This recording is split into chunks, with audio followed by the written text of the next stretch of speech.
inertia, the tendency for bodies at rest to remain at rest, and momentum, the tendency for bodies in motion to remain in motion. If we take somebody that has just been sitting 20 hours a day in a tent on a sidewalk, which has got to be the most boring those days have to seem like weeks long. Right. But they're used to doing very little to nothing. So now we move them into a place, they're inert. They're sitting there, and it seems to me that the caseworkers are so important because it's really hard sometimes to self-start from zero.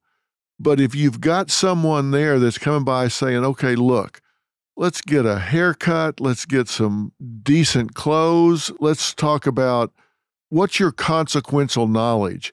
What is it you know how to do? What did you do before? Did you work on cars? Did you have good people skills? I mean, to really get them to start putting small goals in front of themselves and move.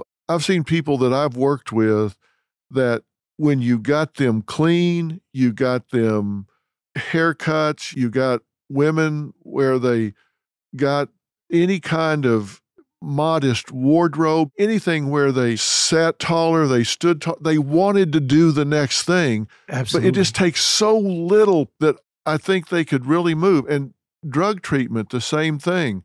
All of a sudden they've got a place to live. They start saying, all right, I need to ask more of myself, but they need that little bit of help.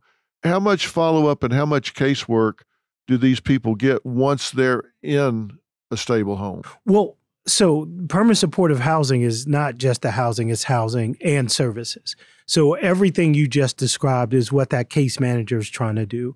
But they're giving the person the agency to make that decision. And it isn't, you have to do this tomorrow. You can get there over a period of time. You can gradually get there.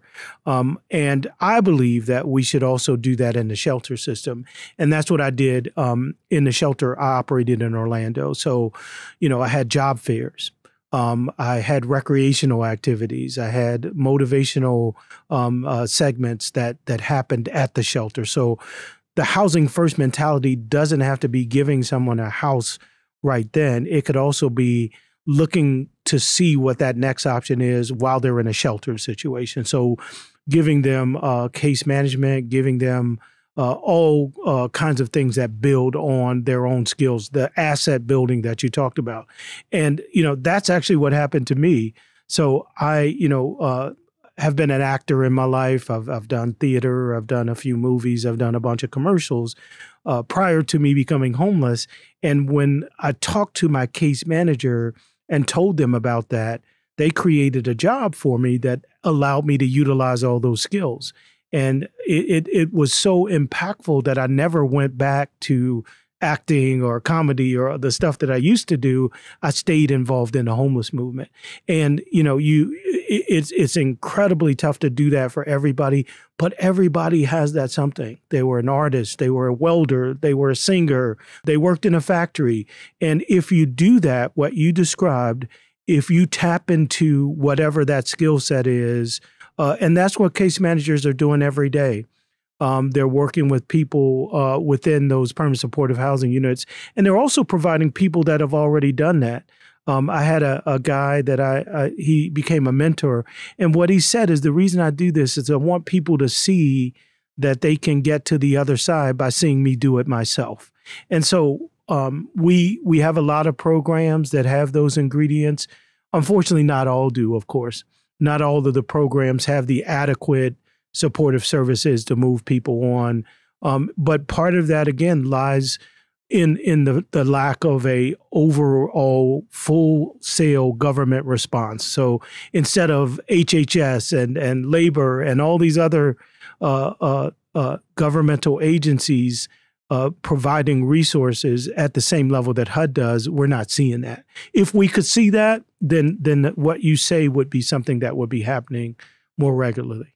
How much do you see it now with people that you've gotten off the street, gotten into a stable home? How much do they actually attend day treatment for rehab? How much do they actually go to work? What are the stats on people that take initiative and go to the next level? It's hard to quantify that across the country, but I know my success rates in transitional and shelter were like in the 70% range. If you give people that opportunity, they'll take advantage of it.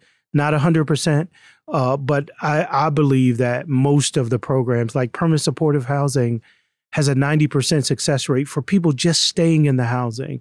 And if they stay in the housing, everything else is possible. Over several years, it's still at 70%.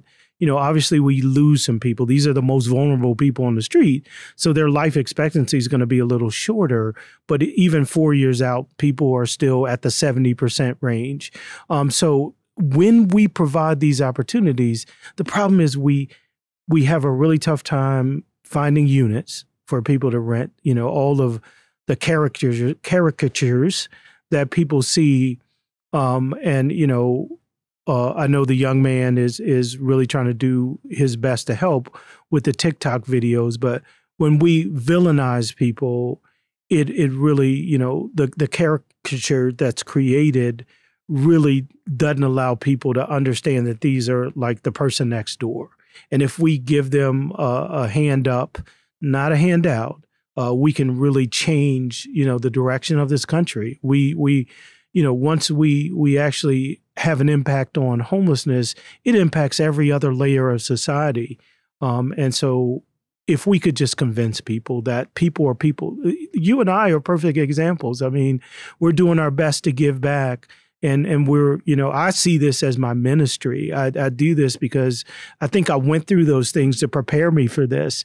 And so, if people just, looked at who's truly been a victim of this issue and not rely on the stereotypes, we could really start to make some difference. Well, I'm a believer in it because I don't think I was particularly good at it. But when I was on the street, I had a job every day. And I think a lot of people out there did have a job every day. I did as well. Yeah, I was young, but I was tall, so I looked old enough to have a job. But, I just went up and down the street. And this was back in the 60s. There weren't so many big chain stores. There were a lot of mom and pops in downtown Kansas City, and you just go from door to door. Hey, do you need any work done today? And you get a lot of no's. So you customize your pitch and say, you got a stock room that needs cleaning up? And I said, no, get out of here. And then pretty soon the guy's wife said, hey, he's got a good point. Looks like a tornado went through there. Absolutely. Pretty soon you got a job cleaning up a stock room, and it lasts 2 or 3 days. And then they take you to the guy 2 doors down. They and said, this kid did a really good job cleaning up my stock room. Then you're cleaning up his down there. And then pretty soon they let you sleep in the stockroom at night. And then before you know it, you kind of got a little cottage industry going on. You can work it out if you do, and then you take pride in it. Absolutely. And you get going. And I saw a lot of people do that. And you're right. It's kind of a contagion effect. You see your buddy and say, hey, I got a job. Get a job, man. Let me introduce you to somebody. You can help me do this. I think people want to do better. They just need that first step. And it just seems to me that what you're doing makes all the sense in the world. Mm-hmm. I think the audience today, when you and I were working together, it seemed like we put a face on this. Yes. And I know you didn't like seeing those TikTok videos, but I thought it was good to say this is less than 1%. Right. He did. But if we don't acknowledge that, people say we're just whitewashing this and not acknowledging that these places are stinky and that there are some dangerous characters in there. And if we acknowledge, they say, okay, they're being straight up about this, but those are human beings in there and we need to help. And, sometimes they're not even homeless. I mean, so when I hear people talk about like the needles and stuff on the street, we don't know who left those needles there. We don't know if they're homeless or housed or the CEO of a company. And we also need to remember the origins of some of those epidemics. I mean, there was no, it didn't happen by mistake that the opioid epidemic started. I mean, the companies that started that knew that it was going to cause addiction issues. And some of them are paying, huge fines for that. But we blame the people at the other end instead of blaming the people that started that in the first place. They were targeted and victims. Yeah, and the crack epidemic, we know the federal government had a role in that. And what I'm saying is those institutions should be paying reparations to people that are homeless. People are forced into the issue, and the people who were responsible for that should be responsible for the solutions. What is the cost, if you know, to the government for people that are chronically unsheltered at this point? Because it isn't free. No, and when we created a solution called the Bring America Home Act in 1981, I'm sorry, I said 1981. I meant 2001. The last bill that's still in existence, that still funds homelessness, was 1987. So I'm not that far off. But it was about the Congressional Budget Office scored it at about $81 billion. I think it's probably in the trillions now. The solution cost, and I think, if you think about the cost of what HUD spends, it's for homeless assistance, it's in the billions of dollars that HUD is spending right now. And I don't, I'm have a many statistics in my head. I can't remember that exact number today, but it is actually not as robust as it was in the 80s. But it's very expensive. What I want people to understand is that these people on the street aren't free. No. So putting them in a home first situation, you got to look at the delta, because they're not free on the street. No. We're looking at the difference between the two. It's not zero versus putting them into an apartment or a house. There's a cost that's there to begin with. And that's one of the big issues around criminalization, because all of that money that's already been spent, whether it's through hiring outreach workers or case managers or intake workers, every time you move someone, you have to start that process over again. And so we're wasting dollars, not only the cost of incarcerating people, we're wasting the HUD dollars who've already been used on those people, or the healthcare for the homeless dollars that go into people getting free access to healthcare. Those dollars are actually going out the window, and they need to be doubled down on every time we move people. They have to restart that process.